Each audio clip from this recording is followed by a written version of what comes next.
கடுவிடும் இல்லையா, அந்த கண்ணு கண்டது இது இப்போ அந்த வளர்ந்து பெரிய ஆரம்பம் மாதிரி இருக்கிறவங்களுக்கு அது காரணம் வேலைநாள். இந்த வேலைநாள் பற்றியும் எப்படி சாமி பிரிக்கவே முடியாது, பிரிக்கவே முடியாது. எனவே இந்த இடத்துல வைக்கிறது இது புனிதமான இடம். நான் நினைக்கிறது இது புனிதமான இடம். ஏன் கேட்டால் அந்த தாமஸ் கவர்மெண்ட் அவருடைய கால்பட்ட இடம், அவருடைய பாரம்பட்ட இடம், இது ஒரு புனிதமான இடம். எனவே அவருக்கு வந்து ஒரு புனித பட்டதாக முயற்சி பண்ணோம். எல்லாரும் ஆபத்துக்கான யாரும் மானம் சொல்லலை, யாரும் மானம் சொல்லலை, எல்லாரும் செய்யணுன்றாங்க. எனவே இதுக்கு நம்பர் ஒன்று என்ன வேணும்னா ஜபம். எல்லாரும் அந்த குடும்ப ஜபத்தில் அதுக்காக நம்ம வேண்டிக்கணும். அவருக்காக வேண்டிக்கலாம். உனக்கு என்ன கஷ்டமோ சொன்னால் அவருடைய வாக்கால கடவுளுடைய பரிந்துரையால அவர் பரிந்துரையால கண்டிப்பாக நடக்கலாம். அப்படி நடந்தால் அதை நம்ம சொல்றதுக்காக இப்போ நம்ம ஒவ்வொரு நாங்கள் நடத்தோம். நான் வேண்டிக்கிறேன், இப்போ கடவுள் ஒரு புதுமை உடம்பு இல்லாத குழந்தை இருக்குது, இல்லை நான் இல்லை ஆப்ரேஷன் பண்ண உடம்புலாம் ஆயிடுச்சு, இப்படி வரலாம் ஒரு புதுமை. அந்த புதுமையாக அதை வச்சு தான் அவருக்கு அருளாளர் பட்டமும் புனிதர் பட்டமும் கொடுப்பாங்க. அதை நினச்சினா நான் அந்த ஊருக்குள்ளாக போய் ஏதோ எங்களால் முடிஞ்சதை அந்த அவருடைய சேவையை பரப்புவதற்காக அதை ஆரம்பிக்கும். இப்போ நான் காலையில் எனக்கு சொல்லிக் வந்து நான் டெக்ஸ்டாக பார்க்கல, எனக்கு படிச்சுட்டு பார்க்குறது ஒவ்வொரு டீச்சரும் அவர் கிளாஸ் எடுக்கும்போது அவர் டெக்ஸ்டாக பற்றி சொல்லுவார். அது எனக்கு சொல்லி வாங்க அவர் வேலை சொல்லுவது அவருக்கு நாங்கள் எவ்வளோ நினச்சோம் யாருனாங்க சரி நான் அப்படியே படிச்சுருக்கேன், ட்ரைனிங் படிச்சுருக்காங்க. ஆதியருக்கு படிக்கும்போது தான் அவரை பற்றி இவ்வளோ ரொம்ப இருக்குன்னு நாங்கள் தெரிஞ்சுக்கணும். அதனால தான் நான் வந்து நிற்கிறேன், அதுதான் எல்லாம் செய்யணும்.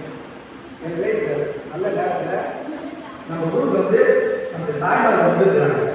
அவங்க நான் இதுக்காக குறிப்பிட்டு வகை ஏன்னு கேட்டால் வராம்போட்டு இருந்துருக்காங்க.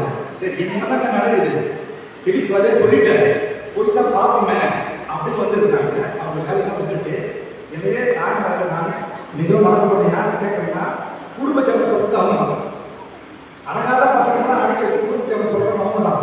அந்த குடும்ப ஜபத்தில் ரத்திசாமிக்காக அவங்க தான் வேடிக்கை ஒரு ஜபம் ஒரே ஒரு 3 அருள் சந்ததியை சொன்னால் கூட போதும். அவருக்காக ஜெபிச்சு அவருக்கு அருளாளர் பட்டம் புனிதர் பட்டம் புனித நிலைக்கு அவர் உயர்த்தணும்.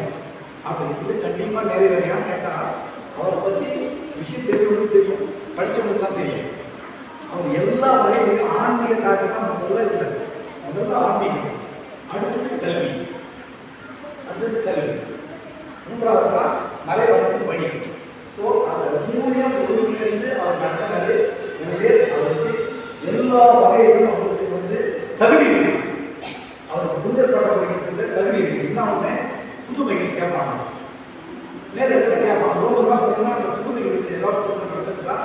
இப்போ மதர் தெரேசாவுக்கு தெரியும், நானும் போய் பார்த்துக்கலாம். இறந்த பிற்பாடு போனவங்க கட்டுறாங்க.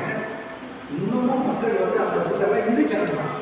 அவங்க வச்சுக்கிற ஆசத்தை கூட காளி கோயில், அந்த காளி கோயில் சொந்தமான இடத்துல வச்சுக்கிறாங்க. அவங்க பக்கத்திலே கோயில் இங்கே அவங்க ஒரு நாளைக்கு ஒரு 10-20 போன கோயிலை வீடு 10-20 பேர் அட்மிட் பண்ணிக்கிறாங்க. வேற பயன்படுத்தி சொல்ற கோயிலை நான் இருந்து பார்த்தேன் ஒரு நாள் முடிச்சாங்க. ஸோ அவங்களுக்கு லட்சுமியுடைய அந்த பணி தான் அவங்க செய்திருப்பாங்க. பொழுது உடனே அவங்களுக்கு புரிதப்பட்ட கொடுத்துருக்காங்க. அந்த அளவுக்கு அவருடைய வாழ்க்கை மக்களுக்கு உதவி. இப்போ லட்சுமி சொல்லணும்னா எத்தனையோ ஏழை பிள்ளைகளை படிக்க வச்சுக்கிறது.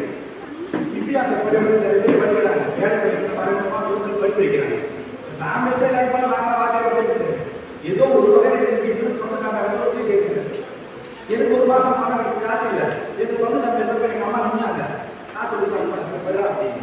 ஸோ அந்த வகையில் குழுக்கள் வந்து அந்த காலத்தில் எங்களுக்கு ரொம்ப உதவியாக எல்லா பொருட்களும் அவன் நல்ல பொருட்கள் கிடைக்கிறது எல்லாமே பொருட்கள் நல்ல பொருட்கள். எனவே தந்தை அவரை பற்றி நாம் வந்து பேசும்போது இதுக்காக நாம் ஜெபிப்போம். இது போகும் எங்களுக்கு, இதுக்காக நாங்கள் ஒரு ரூபா போகிறோம்.